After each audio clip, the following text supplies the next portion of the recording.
Sí, sí. Pero digo, y hacia afuera, los inversionistas de repente dicen, estamos jugando en El Salvador con la moneda. Bueno, por eso te digo, mira, este es un plan que hay que armar. Hay que recoger recursos financieros adicionales, ¿verdad? Por ejemplo, aquí viene también el tema de Petrocaribe.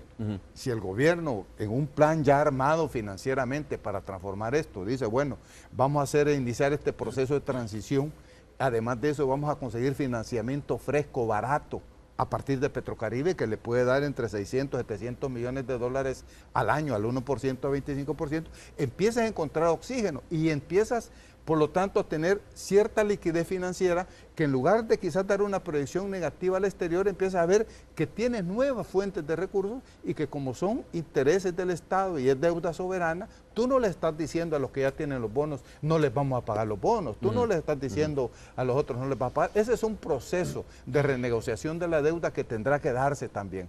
Pero hablando, quedándonos en el tema actual, para mí es un principio, para mí, correcto de empezar a ver cómo se resuelve el hecho de estar totalmente amarrados al dólar que no es sostenible, Roberto, en el país. este no es un eje de campaña del FMLN específicamente, ¿no? No, si es que la no vuelta al Colón, digo. Bueno, como no se ha planteado permanentemente en campañas anteriores y es evidente que todavía no oigo yo en el discurso del candidato del FMLN un planteamiento programático, pero sin duda va a ser un eje.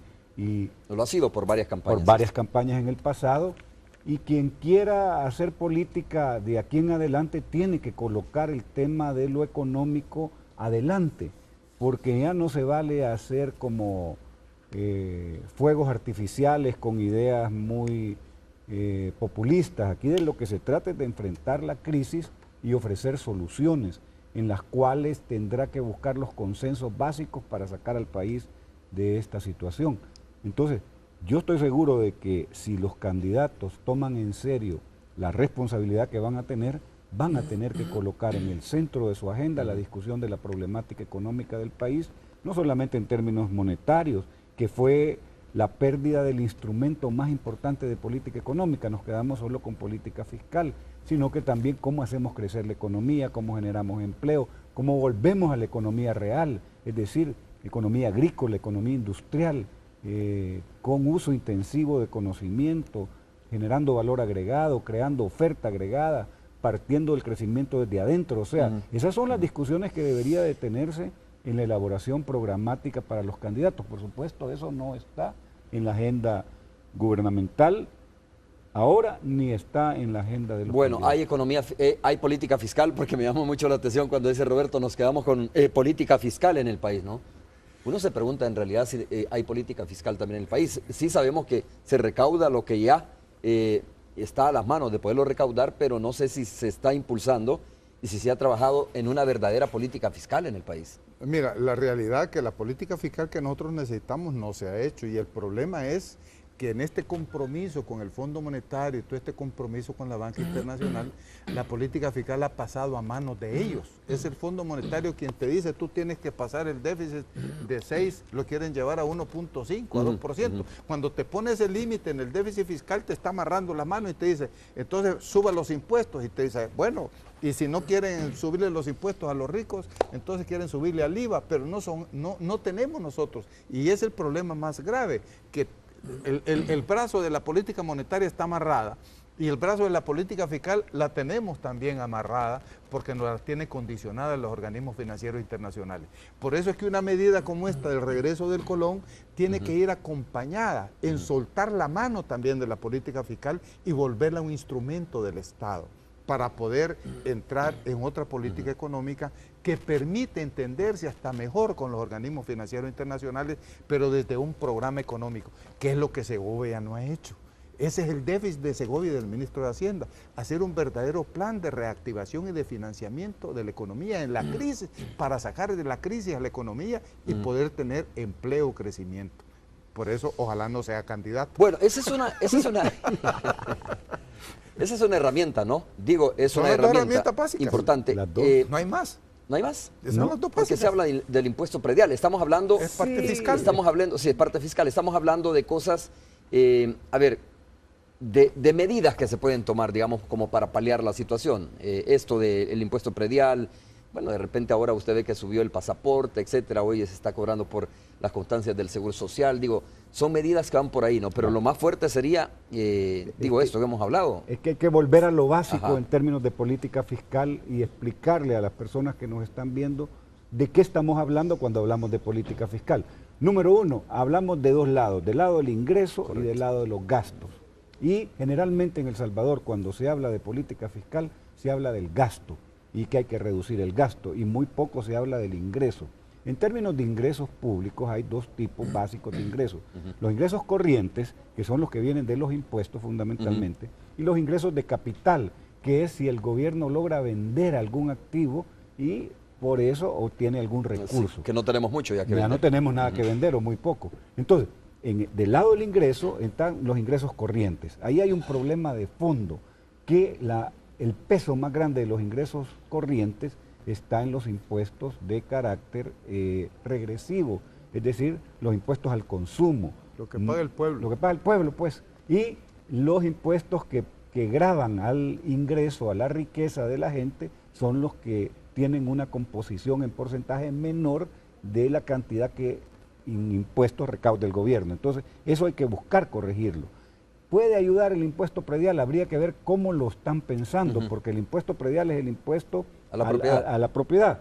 Y generalmente eso es locales de los municipios quien maneja el impuesto predial. Impuesto a los artículos que van en contra de la salud. Ahí sí habría que ver si se puede aumentar el impuesto al cigarrillo, el impuesto al A las licor. bebidas alcohólicas. Sí. Que no se hace ahora, eso es tabú aquí. Se toca el impuesto a otras cosas menos ese. ¿Qué otros impuestos puedes usar? Pues habría que ver si las instituciones financieras pueden pagar impuestos. Aquí nunca han pagado. Eso está internacionalmente planteado. Y la otra cuestión de impuestos es una contribución especial, que es una forma de impuesto a las grandes fortunas. Eso no debería dejarse de considerar, porque en este momento de crisis hay que considerar todas las posibilidades, la vuelta del Colón, cambiar la política fiscal, es decir, abrirse mentalmente a considerarlas todas para ver de salir. Hay quizás dos cosas que quiero puntualizar que ha mencionado Roberto. Una de ellas el impuesto a las transacciones financieras. Inglaterra lo tiene desde años y es posible. Europa está ahorita legalizando el impuesto a las transacciones financieras. Porque en cambio Obama, como es representante de Wall Street, él no lo mete, lo están bloqueando, están mejor afectando a la seguridad social. ¿Qué es un impuesto a la transacción financiera? O sea, tú por le ejemplo? pones un porcentaje de impuestos por cada transacción financiera que haces, digamos, dispuesto en las cuentas corrientes, por operaciones en la Prestar bolsa, dinero. ¿verdad? Que es donde se mueve buena cantidad de dinero, ¿va? Por ejemplo, las cuentas corrientes arriba de $10,000, por ejemplo, que se muevan diariamente más de $10,000, les pones un impuesto. Entonces, como el movimiento es fuerte financieramente hablando. Pero hay otro tema que no mencionó Roberto, que es clave para el caso de El Salvador también, de manera puntual, que son las elusiones. Claro. Porque el Estado deja de recibir casi 1.100 millones de dólares anuales por las elusiones. Y una de las cosas más graves de las elusiones y perversas que uno ve, mira, las elusiones, para que entienda toda la audiencia, son leyes que los 4 gobiernos de Arena hicieron para que el 25% de la renta que supuestamente debe pagar el capital no lo pague. Tiene leyes que le justifican. Arena lo manejó como un incentivo a la inversión en ese momento. Entonces, eso significa un subsidio de más de 1.100 millones de dólares anuales a la empresa privada, a la gran empresa privada. Y uno de ellos, te repito, que es grave, por ejemplo, es lo del IVA. Que dentro de las excepciones, las empresas se quedan con 500 millones de dólares provenientes del IVA que paga la gente, porque el IVA lo paga el consumidor final. Entonces, eso es perverso, pues. Entonces tú tienes esa perversidad de 1.100 millones de dólares de subsidio al gran capital y están preocupados por bajarle un 20-30% al subsidio al transporte, bajarle al gas, bajarle a la electricidad. No es por ahí el tema, ¿va? Entonces son los temas gruesos, como dice Roberto. Está el tema de que los hogares son los que pagan impuestos. El IVA es la principal fuente de ingresos del Estado. A pesar, ¿Este sigue siendo un país donde los que menos tienen pagan más? Mira, yo lo sintetizo así. Este es el país donde el pueblo es de los pueblos más gravados fiscalmente en el mundo. Y es un país donde las empresas son de las empresas que menos impuestos pagan en el mundo. Y tú lo puedes ver porque hay datos, empresas grandes, telefónicas, de electricidad, de combustible, que tienen una fiscalidad del 4%, del 6%, en sus declaraciones anuales, no teóricas. En sus declaraciones anuales. O sea, la política fiscal es perversa y ese es uno de los problemas por los que estamos en esta crisis fiscal. Que Cristiani, que con él comenzó y vinieron armando el paquete, empezó por quitarle el impuesto al capital, trasladar los impuestos al consumo porque dicen que son más fáciles de cobrar, porque no le impide entrar a la corrupción fiscal, y fueron ampliando todas estas leyes donde fueron quebrando al Estado. Al Estado lo quebraron, quitándole los impuestos a los que ganan plata.